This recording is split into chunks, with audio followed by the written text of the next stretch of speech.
Hey, it's your girl Carla Renata, aka the Curvy Critic. Welcome back, everybody, to episode 170 of the Curvy Critic with Carla Renata. If this is your first time joining me, please give me a big old thumbs up to let me know you were here, and click the bell for notifications if you are on YouTube. If you are on another platform, subscribe to the channel because you never know who you're going to see at the Curvy Critic with Carla Renata. So let me just get right into it. We got a heavy show for y'all today, but before I do that, let me just tell you there will not be a broadcast on July 4th. So happy Independence Day ahead of time.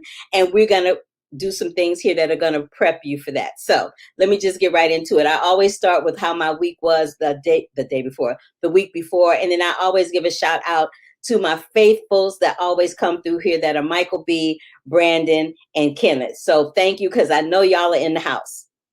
Now, let me start with, I moderated a Q&A with Wonder Woman Star Wars director Patty Jenkins about Wonder Woman. It played at the Aero Theater, and I did it for American Cinematheque.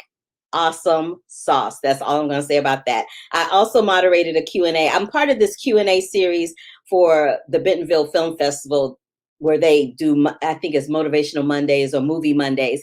And they do a different film that has played at the festival at some point. So this past week, it was Gossamer Folds. That film, if you have not seen that film, please do yourselves a favor and see that film. It doesn't have distribution quite yet, but I'm all over that movie right there. Gossamer Folds. I also saw that the posters dropped for Sing 2, which is an Illumination film. Hilarious. Look at Reese Witherspoon as not Reese Witherspoon, Scarlett Johansson as Ash. I love it. And the AFI docs is in full swing, so we're right on the tail end of that. And dun, dun, dun, dun, dun, dun, drum roll, please. Your girl got 2 nominations for the Capital City Web Awards, one for host and one for live recorded Best News Entertainment Program. So I'm so excited. I've never been nominated for anything for this podcast anyway. So I don't know when the awards are happening, but I should get more information filtered out through the week. And when I know, you'll know. So I'm really excited about that. So before we get on to the rest of the show, let's take a little trip around the curve.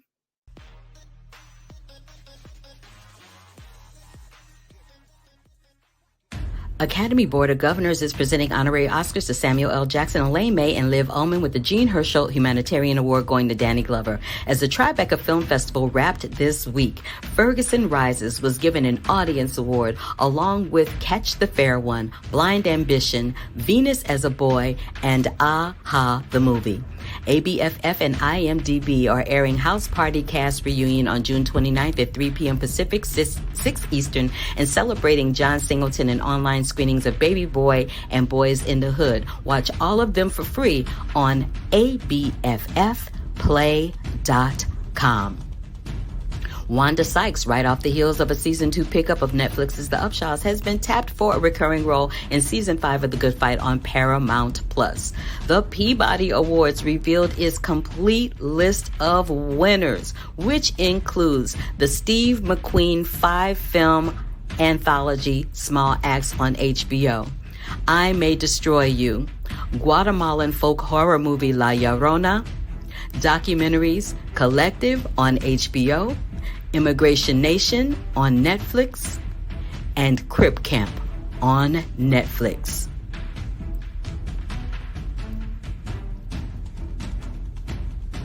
Scarlett Johansson, while waiting for Marvel's Black Widow to drop next month in theaters and Disney Plus next month, will be the 35th recipient of the American Cinematheque Award, which will be handed out in November. Congratulations, Natasha. We'll be waiting to see you get that award, girl.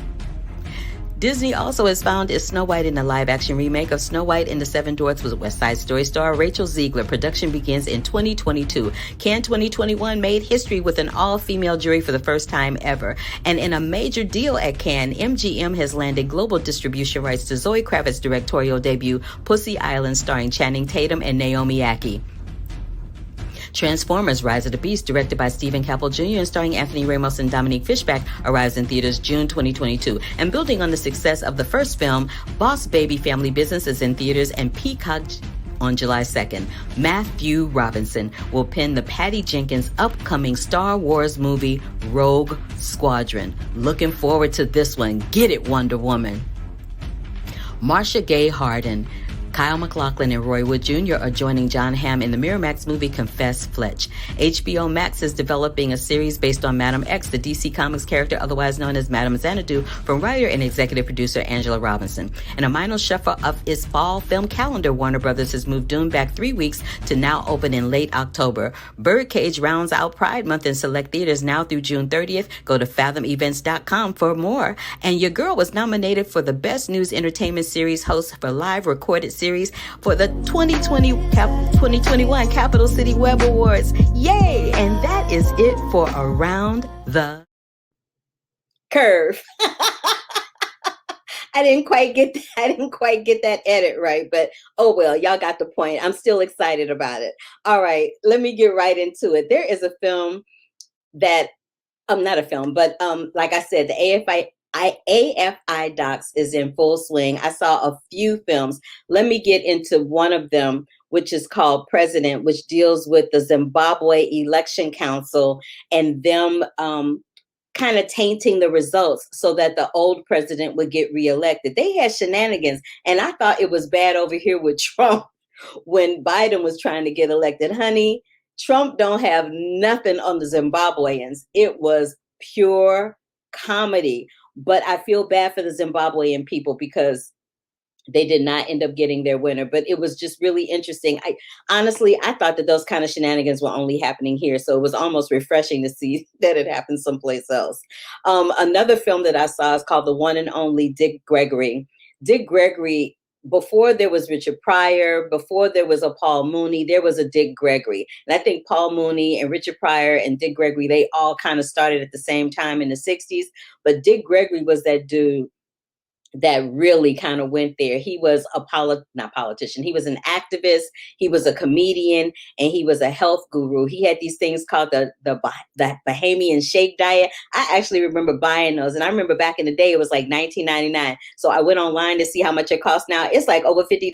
I'm like, really though? But he sold the rights to somebody else. But anyway, this documentary talks about Dick's life, his rise to fame as a comedian, and what happened when it kind of fell off, his close relationship with Medgar Evers and how that kind of shifted his ideology in his life forever. It was really, really, really good. I enjoyed it. Storm Lake is another one that deals with the way that newspapers are slowly but surely becoming extinct. This is a small local newspaper that was trying desperately to hold on when COVID-19 happened. They made it through COVID-19. They actually picked up 108 or 180 new subscribers, and they are still going strong. But I don't have specific release dates for these documentaries because, as I said, they are part of the AFI Docs Film Festival. But when I do get them, I will bring them back up again so that you guys can see them because they're really good.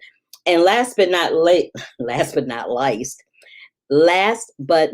least, I saw a film called The First Step, and it was a documentary dealing with Van Jones. You guys know Van Jones from CNN, but what you don't know is that he spent about 20 years as an activist before he got that job at CNN. And it deals with him trying to work with the Trump administration and taking the first step in getting a bill passed on prison reform. So the bill is called the First Step Prison Reform Act is what it's called. The journey of him going from being an activist to a CNN commentator to dealing with the madness, because the Black community turned on him. They went off on him. They called him an Uncle Tom. They called him all kinds of things because I remember that time. Anybody that was dealing with Trump during that time, if you were showing him any kind of attention, good, bad, or indifferent, Black people were not having it because we knew that Trump was not for Black folks. So, and that's not a secret. That's a very well-known documented fact. But this documentary deals with all of that and how Van Jones teamed up with Kim Kardashian in order to help get that prison reform bill done. That might have been the only decent thing that Trump did the whole time he was in office, but that's going to send me on a whole nother tangent, and I don't even want to go there. So again, let me just review AFI Docs. Please make sure when it comes out, and I'll tell you when, there's a documentary called President, The One and Only Dick Gregory, Storm Lake, and The First Step. Now, my first interview for you guys today deals with this it's not a documentary, it's a short film. Well, a short film documentary. It's called Audible, and it's streaming on Netflix this week. It is produced by Nyle DiMarco and Matt Oggins. And Nyle DiMarco was actually on Dancing with the Stars. He won Dancing with the Stars. His partner was Peter Murgatroyd, I think. And, you know, I'm a diehard Dancing with the Stars doll, so I was all about talking to him. But this 38-minute film on Netflix follows a deaf football team in Frederick, Maryland. And it follows one player in particular. His name is Amari. Amari was abandoned by his dad when he was young because his father just couldn't handle having a deaf kid.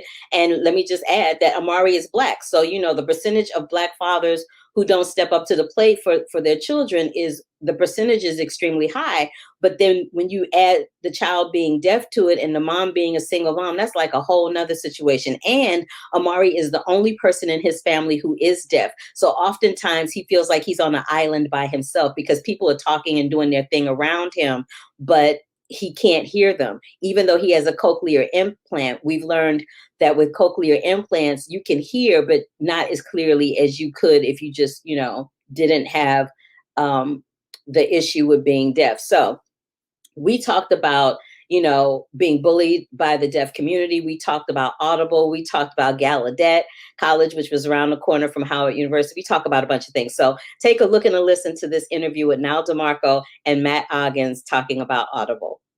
Let's talk a little bit about Audible. But before we get into that, Nyle, let me just say this is like a dream come true for me because, dude, I watched you on Dancing with the Stars and I was like, yes, I was all about it. I'm like one of your biggest fans. So I'm a friend and a fan. Let me just get that out the way. Of course. Well, thank you so much for watching and voting. Appreciate that. Yeah, I watched and I voted. Let that be on the record that definitely went down. Okay. That's right. I tell you what, everyone's got to vote. So important. Absolutely. So now that I've acknowledged my fandom, let me hit Matt real quick. Yeah. So Matt, I know that this is a coming of age story told through the unique perspective of a deaf football team in Maryland. And ironically enough, I'm a graduate of Howard University. So I spent a lot of time in the DMV and actually was a contestant for Miss Maryland. So there's that. But so I know exactly where Frederick, Maryland is. But I wanted to speak a little bit about how this came about for you. You had a best friend that was deaf, right? Yeah, it came together a few different ways. I'm also from DC. I grew up in, me, you, Nyle. And so I was born and raised in DC and Maryland. And so I knew of the school. It's 30 minutes from where I grew up. My best friend since I was a kid is deaf. And early in my career, about 10 years before we made the film, at the beginning, I directed a commercial campaign for a big brand about different high school football teams around the country. And Maryland School for the Deaf was one of them. So it brought me back to home and it brought me to subject matter I cared about through my friend. And from there, for 10 years, I stayed in touch with the school and would visit them when I'm visiting family. And everything lined up, a year and a half ago with Netflix, with Nyle, with the characters that were seniors that year, like Amari, who we focus on, that it worked out. And I'm glad it took that long because I think we ended up with the best version of the film. I loved Amari because Amari, even though you guys were filming him, he didn't seem shy about having his heart on his sleeve and just letting it all hang out there. And for someone that's in the Black and brown community, to see a young man that's not only Black, but was fatherless for a little while and to have that come full circle was the most beautiful story I'd ever seen. Thank you so much for that. It was just wonderful. But Amari had jokes though. He was funny. He's a good kid. He was funny. I want to talk a little bit about what it's like to be bullied in the hearing community when you're deaf, right? Because a lot of people look at deafness as a disability and not as a community of people that has their own language and culture. So Nyle, if you wouldn't mind speaking to that for a second, I'd really appreciate it. Absolutely, absolutely. And you're very right. The wider focus on deaf people is often through a lens of disability, and looking at us as disabled in many ways. Our community has internalized that in a lot of ways, right? And we've sort of been set apart in this sort of paternalized frame. It's very prevalent. Obviously, bullying is prevalent in all schools and everywhere. Typically we see deaf kids going to hearing schools and wanting to go back to a deaf school because students in general aren't really thrilled to learn sign language. And of course, how can you blame them when perhaps they don't really have any experience, right? And they don't really realize that this is a community. But I think so much of the bullying that does happen is a lack of experience and a lack of understanding and exposure to the deaf experience and to the deaf community, which causes kids to see this person as different and perhaps not human, or perhaps not an equal or a peer. And that's very much what we imagine seeing Teddy experience in a hearing school. One of the biggest perks of a deaf school is that often they're a safe haven for deaf students. They're a place where they can thrive and be themselves, where they're not just the deaf kid, they are who they are. And it's the best place for them to really find and define their identity. They can play sports, they can be involved in extracurriculars. And I think we see that in this film. Yeah, it was great. As a student at Howard, I lived right around the corner from Gallaudet in DC. So I used to see the kids at the bus stop signing all the time. And I was like, oh, I wonder what they're saying. I was so intrigued and so excited, but that's just me putting my little 2 cents into the story. Never mind. Yeah, of course. I tell you what, we talk a whole lot of trash. I know y'all do. That's why I was like, I wonder if they're talking about me right now. I'll never even know. It's possible. I tell you what, maybe. I went to Gallaudet University myself. We're right around the corner from Howard. Yeah. Cool. Exactly. Right around the corner from Howard. Matt, I talked to you a little bit about, we have 2 other films that came out this year that people are aware of. Coda came out at Sundance, and Sound of Metal made a big, huge splash during this past award season. I want to talk to you about what was the decision to make this film a completely a film that was communicated entirely using sign language, because there are speaking people in those other films, but there are no speaking people in this film with the exception of Omari's father. But even Omari's father is signing. Yeah, Omari's father, there's a couple moments with him, and there's a moment with Teddy's parents. But 95% of the film is in ASL because it's their story to tell, not mine. And so, I think you felt it in the film. We tried to create an audio-visual experience and something that's immersive. And I didn't want to make something observational from my point of view. I wanted to be more of a liaison or a vehicle for the kids in the film to tell their story. And that's how they communicate, and that's their language, and that's that's the only way to tell it. It's a very powerful film, and I feel like it's a very important piece of cinema. I'm so happy that it's now in the zeitgeist for people to enjoy. But before I close out this interview, I want to ask Nyle one more question. I know you have a foundation, and I'm just wondering if you could speak to that for a second on the work that you're doing and how you're trying to communicate with the United Nations about tackling the education and accessibility of people in your community. Yeah, certainly. It's such a great question. I'm really happy that you asked, actually. Our foundation is huge because it's really using a platform that I was very lucky to have after working with Tyra Banks, who I'm so incredibly thankful to, to really leverage something for our community. We want to make a larger impact for the deaf community, of course. And we know for a fact that 98% of deaf kids out there aren't actually receiving education in a formalized sign language, right? So many of their parents, 75% of them, in fact, are hearing and choose not to sign with their deaf kids. And so we really want to raise awareness. And collaborating with the UN and partnering with them on these projects has allowed us really to expand the education and start closing that gap. There are other deaf organizations out there who are also really spearheading this work, like Lead K, which we've collaborated with and partnered to write legislation that's being proposed at a state level. I believe we've only passed it in 18 states so far as of our last report, but we're hoping to pass this with more states soon and then international, hopefully.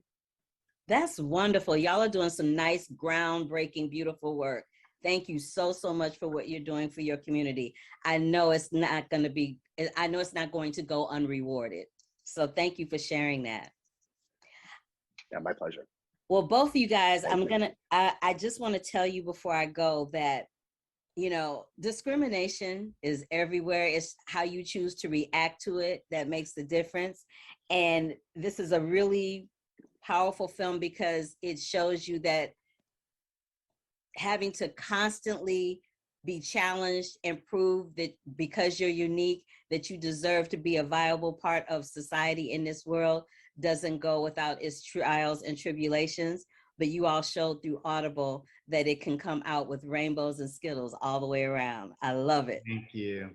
Thanks, Carla. You're welcome. Thank you. Thank you. Thank you so much. So you guys check out Audible on Netflix, and please go to Nyle DiMarco's website to find out more about his foundation and what they do there. I was very intentional of having this interview show the person doing sign language and interpreting on screen. So that is why you see it the way that you do, because I think it's important to acknowledge the community in that way. And so if someone is watching this that may be deaf, they'll be able to follow along whether or not there is sound. So there's that. I also have this interview with September Morning star Liniker, who is a Latin Grammy nominee. And September Mornings is a film that's streaming right now on Amazon Original. It deals with Liniker making her acting debut, and it's a series about a trans woman whose dreams are suddenly halted when she finds out she has a son. So take a look and a listen to this interview with Liniker. Why is the series called September Mornings? It's a beautiful title, but I just want to know where the title came from and what was the inspiration for it. September Mornings is the name of one of Vanusa's song.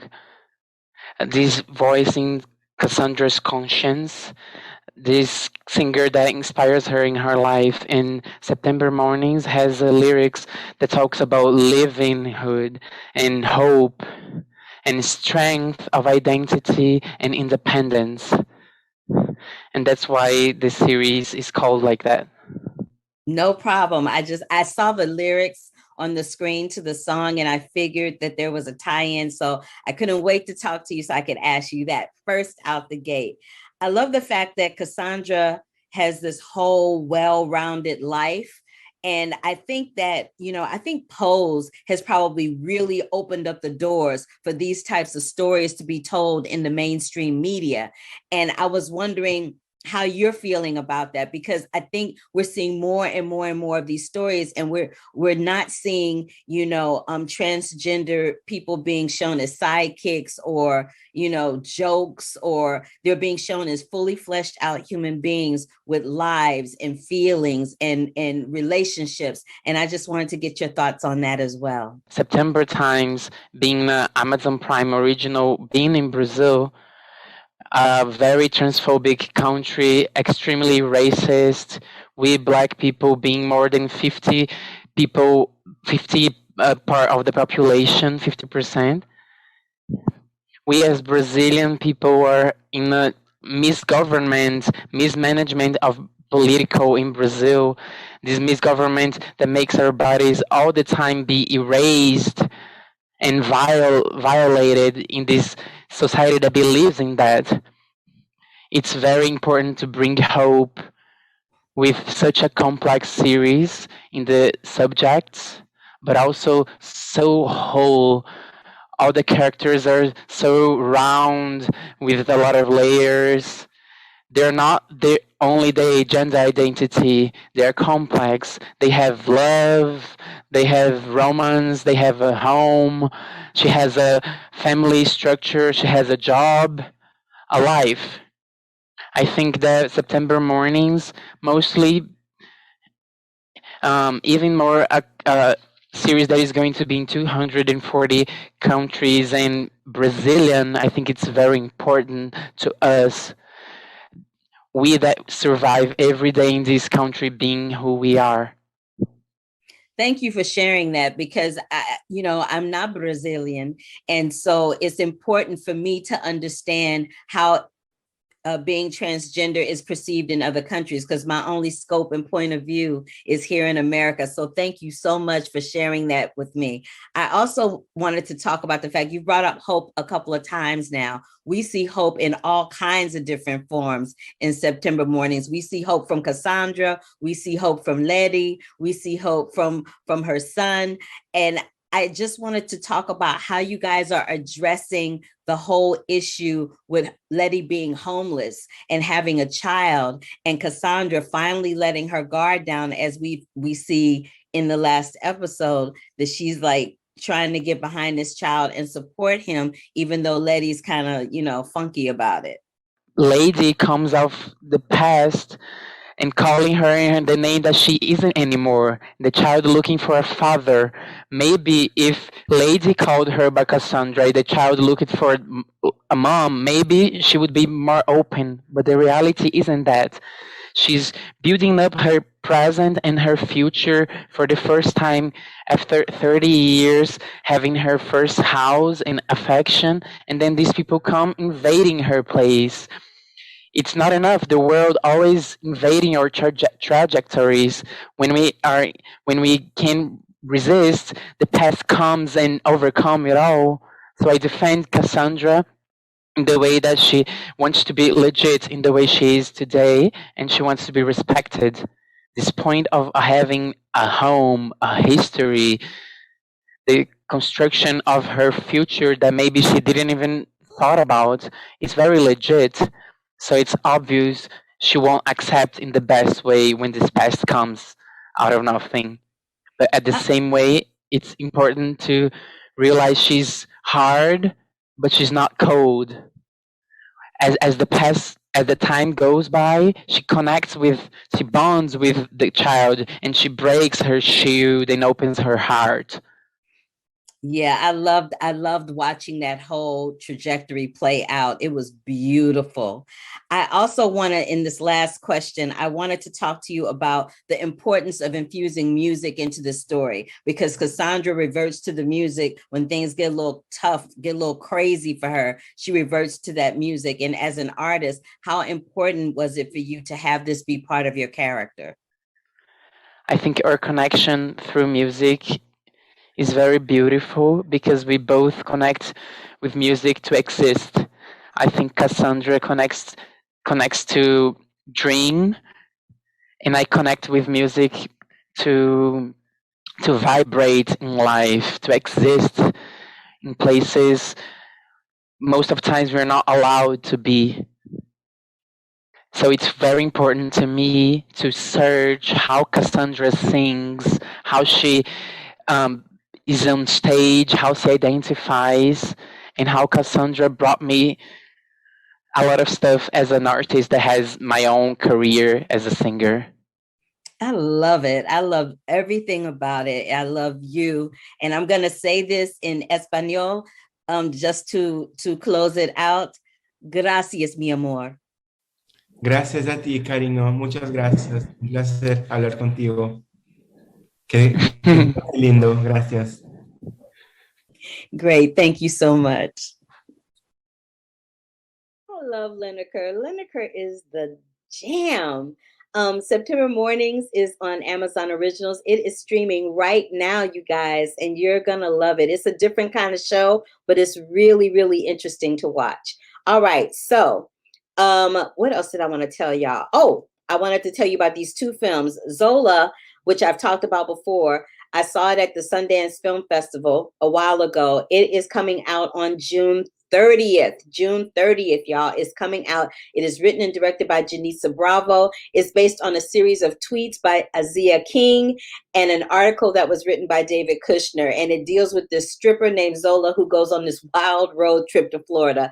It stars Coleman Domingo, who y'all remember from Ma Rainey's Black Bottom, Riley Keough, who ironically enough is Elvis Presley's granddaughter, and Taylor Page. You also remember Taylor from Ma Rainey's Black Bottom. So check that out when it hits. I've reviewed that on here before, so I won't go through the painstaking process of doing it again, but it's hella funny and it's crazy as hell. It's a nice little ride. It's only going to be in theaters. Another film I watched again on Netflix is called Sisters on Track. It's directed by Tony Gradjord Glenn and Corinne Vanderborch. And it's a coming of age story of hope, belonging, and a literal sisterhood of young athletes.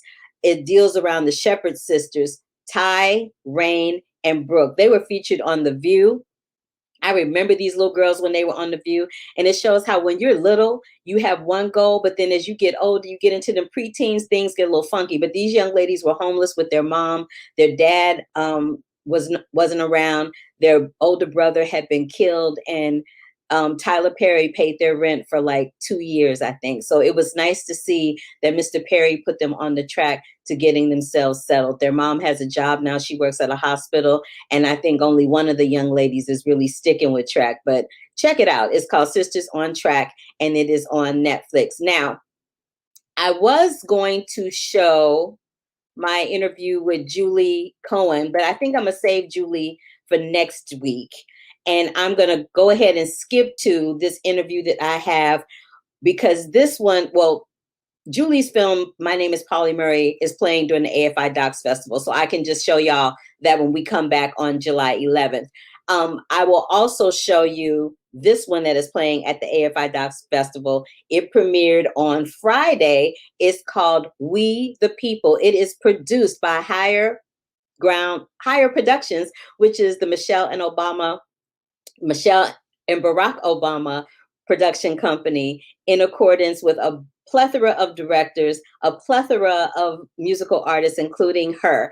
And I had an opportunity to sit down with H.E.R, the Academy Award-winning animator, Peter Ramsey, who did Spider-Man Into the Spider-Verse, and he also did another one with Matthew Cherry last year, which that one won the Oscar. I'm like a good luck charm for Peter Ramsey, so he'll probably win something for this one too. And Chris Nee, executive producer and director Chris Nee. So take a look and a listen to this interview with Chris, Peter, and H.E.R about We the People. Hi, H.E.R, Chris, and Peter. Great to see you. It's great to see you too, Miss Oscar Grammy winner. That you have acquired since the last time I saw you. Yay. Yes. So Chris, I want to start with you first, because you are no stranger to the world of animation. And I was fascinated about the fact that you came from the Sesame Street background into this. I love that. So how much of that Sesame sensibility did you bring to We the People? Well, I think what I learned being at Sesame Street at the very beginning of my career was just that you could do stuff that was really funny, really entertaining, that you could go for all of that stuff and also be talking about things that were important. And so that's a piece that is just run through all of my work. Doc McStuffins was an example of that. All of these pieces are me taking the things I'm thinking about and then making shows that I hope are also entertaining and great. But combining them. So that comes from Sesame for sure. This is what I love about We the People. Growing up, I had Schoolhouse Rock. Yeah. So I'm like, oh man, this is like a whole new version of Schoolhouse Rock where it's mostly music, because Schoolhouse Rock had a lot of talking, but this doesn't have hardly any talking. No, we cut the talking. Come on. The talking went bye-bye. The talking was like, yeah, I'm out of here. But I kind of love that. Now, this question is for all three of you guys. So I'm working on the animations for this. Let me just say that I saw the little nod to H.E.R with the little girl with the Afro puffs with the purple glasses. I'm like, that has to be a nod to H.E.R. Come on now. I know it is. And if it's not, I'm saying that it is. And y'all can steal that if you want to. It definitely is. But how much did you guys collaborate on making this look completely different? Because I noticed some things like in the very beginning, that first part of the montage, we see the little guy, the little black guy in the police car riding through, and there's little subtle things like that. How did you all collaborate on making those things work? And H.E.R, how did you go about deciding what the lyrics were going to be? Because I love the lyric where you say, I'm just one person. I am just one person. Can my voice even stand out? So I will start with ladies first, H.E.R, and work my way around. Yeah, I mean, really talking about what an active citizen means is things that we forget, that we are kind of already know, and just stressing that. And how can I make something that appeals to people, or that I've felt myself, honestly, like how do I connect to this message? And that's the way that I write all my songs. So thinking about sometimes feeling like, I'm only this age, or I come from this, or I don't know much about this, what could I even do? I'm not a politician, or I'm not, somebody with a bunch of followers. Like, we've all thought that at some point. So it's really about getting people to want to or to know that they can make a difference, and then to want to get up and do something about it. Like, look, you have the power to make a change. And thinking about the lyrics, like all those details, like this wrote a letter to the mayor, can you hear me out? Like, these are all the things that we want to do. Like, I want people to hear me. I have an opinion on certain issues. I have compassion towards this group of people or this thing, and how can I bring attention to that, and knowing that you can. And telling that story and coming from a personal perspective. Peter, would you speak to that next, because concerning the specificity of the animation? Yeah, I mean, everything, every image, every idea in there grew out of her song, one way or the other. I mean, we literally have our character writing a letter to the mayor. She's right there on her typewriter, and there's other images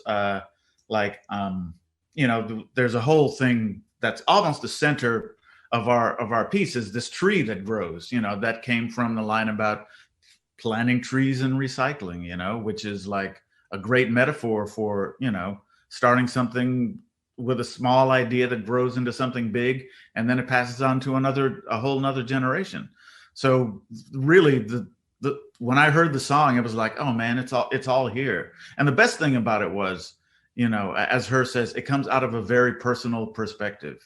It's an emotional idea instead of just an intellectual idea, because everybody in the world has felt like, wow, I'm just one person. Who's ever going to listen to me? What can I do to change these gigantic problems? Everybody's felt like that. And it gives you a certain emotion. So to be able to take that and build a piece around that, I think if anyone remembers anything about it, hopefully it'll be that feeling of like, oh, okay, yeah, I have felt like that. And maybe if I do one little thing, it can turn into something bigger. And last but not least, let me just ask all of you this. What made you sign on to this project other than the Obamas? Because the Obamas is like a deal breaker. You know what I'm saying? Go ahead, Chris. Yeah, well, I mean, I'm the one who's doing the asking, but I got the Obamas on very early because, I know how to open doors, and it's by using them. I know that's right. H.E.R? Yeah, besides the Obamas being involved, just seeing the passion that Chris had behind wanting to spread a message, and just the passion that she has in making a difference and making something that matters, making something that's important, that makes us think differently, that makes us feel something, that makes us want to do something on a platform like Netflix, where we can see this, every single day, and it will be in the homes of many families. Like, that's already in line with what I do in my music already, and it's just being more intentional about it. With a topic like active citizenship, I was like, I can learn something from this, and I think it would be really cool. And I love to take on challenges, period. And this was definitely going to be a challenge, but it was so much fun, and it was so worth it. But yeah, like I said, it was just the passion behind it. It just mattered so much to me. Of course you take on a challenge. That's how you roll, Peter. You already know. Yeah, I'll double down and say that Chris, a strong, you can't really, it's hard to resist a strong vision, especially when it's aligned with something that I care about already, which is, politics and what people can do to participate in the process. And then, so it was already something that I was on board with and wanted to do. And then hearing her song was like, okay, kind of have to do it now because that's a good song. I heard the song and I saw, okay, I can see how this whole thing can work. If there's going to be music like this involved, it's really. I was going to say, Peter had started down the road of like letting us down easy because his schedule was crazy as it should be. And then I was like, can I just send you this song? And 10 minutes later, I got a text that was like, I'm going to do it. And I was like, yeah, I thought you might. You're welcome, Chris. You're welcome. You believe me. So many thanks for that. Yes. I'm just kidding. Well, I love the project. That's my time, y'all. Her and Peter, y'all know I adore you. Chris, wonderful to meet you. Congratulations with We the People. It's wonderful. Thank you so much for your time today. I appreciate it. So much. Thank you. Good Bye. Well, all righty then. Excuse me. So We the People will go live on July 4th on Independence Day. So you're going to learn all about the Constitution and all that good stuff. And if you are not familiar with Schoolhouse Rock, go check out some of those too. My favorite one is I'm just a bill. Yeah, I'm only a bill. And I'm sitting here on Capitol Hill. Okay, I won't bore y'all no more with that. But anyway, I'd like to thank all of the guests that I have for today. Liniker, H.E.R, Peter Ramsey, Chris Nee. Who else did I have? I had a bunch of people, didn't I? I always have a bunch of people. Nyle DiMarco and Matt Oggins. I will bring Julie Cohen back on July 11th so you guys can see her interview then. But hold up, wait a minute. I got something for you. Okay, so I have another We the People interview, and this time it will be with Kyle and Tim Roush. So when we come back on July 11th, I have Kyle from We the People. I have a review of Black Widow, and we're going to delve into Natasha and Scarlett Johansson's character a little bit. And I will bring back Julie Cohen and talk to her about My Name is Polly Murray, which is currently playing at the AFI Docs Film Festival on the tail end of it. And it will be in full theater release this fall. So until the next time, thank you so much for joining me for this edition of The Curvy Critic with Carla Renata, episode 170. Give me those big old thumbs ups to let me know you were here. Click that bell for notifications. And if you're on YouTube, click the bell for notifications. And subscribe to the channel. I adore y'all. Thank you so much. If it weren't for you all watching this and supporting me, I would not have been nominated for my 2 Capital City Web Awards. Thank you so, so very much. I really, really do appreciate it. So until the next time, love, peace, and hair grease, and I will catch you on the flip side. Deuces.